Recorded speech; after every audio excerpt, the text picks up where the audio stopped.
ಬಂಟ್ವಾಳ ವಿಧಾನಸಭಾ ಕ್ಷೇತ್ರ ಪಾಣೆಮಂಗಳೂರು ಮತ್ತು ಬಂಟ್ವಾಳ ಬ್ಲಾಕ್ ಕಾಂಗ್ರೆಸ್ ವತಿಯಿಂದ ಮಾಜಿ ಸಚಿವ ಬೀರಮಾನತ್ ರೈ ನೇತೃತ್ವದಲ್ಲಿ ಪೆರಾಜೆ ಗ್ರಾಮದ ಪುಡೋಳಿ ಜಂಕ್ಷನ್ನಲ್ಲಿ ಅಕ್ರಮ ಮರಳುಗಾರಿಕೆ ವಿರುದ್ಧ ಬೃಹತ್ ಪ್ರತಿಭಟನೆ ನಡೆಯಿತು। ಈ ಸಂದರ್ಭದಲ್ಲಿ ಪಾಣೆಮಂಗಳೂರು ಬ್ಲಾಕ್ ಕಾಂಗ್ರೆಸ್ ಅಧ್ಯಕ್ಷರಾದ ಸುದೀಪ್ ಕುಮಾರ್ ಶೆಟ್ಟಿ, ಬಂಟ್ವಾಳ ಬ್ಲಾಕ್ ಕಾಂಗ್ರೆಸ್ ಅಧ್ಯಕ್ಷರಾದ ಬೇಬಿ ಕುಂದರ್, ಮಾಜಿ ಜಿಲ್ಲಾ ಪಂಚಾಯತ್ ಸದಸ್ಯರಾದ ಪದ್ಮಶೇಖರ್ ಜೈನ್, ಚಂದ್ರಪ್ರಕಾಶ್ ಶೆಟ್ಟಿ, ಎಂಎಸ್ ಮೊಹಮ್ಮದ್, ಮಾಜಿ ತಾಲೂಕು ಪಂಚಾಯತ್ ಉಪಾಧ್ಯಕ್ಷರಾದ ಅಬ್ಬಾಸ್ ಅಲಿ, ಮಾಜಿ ಎಪಿಎಂಸಿ ಅಧ್ಯಕ್ಷರಾದ Padmanabha Rai, Pius L Rodrigues, Mani ಗ್ರಾಮ ಪಂಚಾಯತ್ ಅಧ್ಯಕ್ಷರಾದ ಬಾಲಕೃಷ್ಣ ಆಳ್ವ ಸೇರಿದಂತೆ ಪ್ರಮುಖರು ಉಪಸ್ಥಿತರಿದ್ದರು।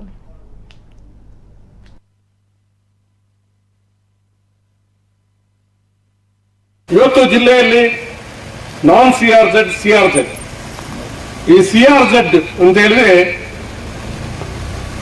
ಸಮುದ್ರದ ಹತ್ತಿರ ಇರ್ತಕ್ಕಂಥ ಪ್ರದೇಶದಿಂದ ಮರಳು ತೆಗೆಯುವಂತಹದ್ದು।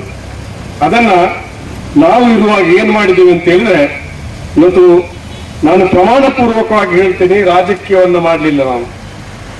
ನಾನು ಹೇಳಿದ್ದೆ, ಯಾರು ಮರಳು ತೆಗೆಯೋ ಸೀನಿಯಾರಿಟಿ ಇದೆ, ಯಾರು ಎಷ್ಟು ವರ್ಷಗಳಿಂದ ಮರಳು ತೆಗಿತಾರೆ ಅವ್ರನ್ನ ಪಟ್ಟಿ ಮಾಡಿ ಅವರಿಗೆ ಮಾತ್ರ ಕೊಡಿ, ಅದರಲ್ಲಿ ಯಾವುದೇ ರಾಜಕೀಯ ಪಕ್ಷದ ಇರ್ಬೋದು ಅಂತೇಳಿ।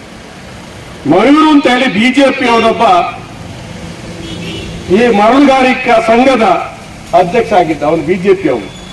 ಅವನಲ್ಲಿ ಕೇಳಬೇಕು, ಈ ಪ್ರಶ್ನೆಯನ್ನು ಅವನಲ್ಲಿ ಕೇಳಬೇಕು, ನಾನು ಏನಾದರೂ ರಾಜ್ಯಕ್ಕೆ ಒತ್ತಡವನ್ನು ಮಾಡಿದ್ದೇನೆ ಅಂತ ಹೇಳ್ತಕ್ಕಂಥ ಪ್ರಶ್ನೆಯನ್ನ ಈ ವೇದಿಕೆಯ ಮುಂದೆ ನಾನು ಸವಾಲಾಗಿ ಹೇಳಲಿಕ್ಕೆ ಇಷ್ಟಪಡ್ತಾ ಇದ್ದೀನಿ। ಈ ಬಿಜೆಪಿ ಸರ್ಕಾರ ಮತ್ತು 4 ವರ್ಷ ಏತಿಗಿಲ್ಲ ಕಟ್ಟ್ಯಾರ ಅಂತ ಕೇಳೋಣಪ್ಪನು, ನಮ್ಮ ಏತು ಜನ ಇಲ್ಲದ ಬಯ್ಯಕೊಯ್ಯ ಅಂತ ಕೇಳೋಣಪ್ಪನು।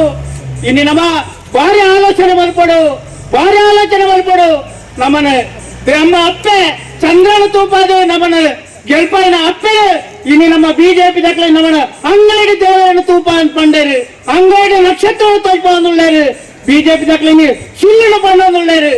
ಐದು ಬುಕ್ಕ ಇತ್ತ ಪಂಡೇರು 40% ಕಮಿಷನ್, 40% ಕಮಿಷನ್। ಇನ್ನು ಕಾಂಗ್ರೆಸ್ 5 ವರ್ಷ ಆಡಳಿತ ಮಲ್ಪಡಾಗ ಇಂಚಿನ ದೂರ ಇದ್ದಾನೆ, ಇಂಚಿನ ಪಾತ್ರ ನಮಗೆ ಎಲ್ಲ ಇನ್ನು ಬಿಜೆಪಿ 3 ವರ್ಷದ ಆಡಳಿತ ಇಡೀ ರಾಜ್ಯ ಇಡೀ ದೇಶದ 40% ಕುದರ ಬರೋದುಂಟು।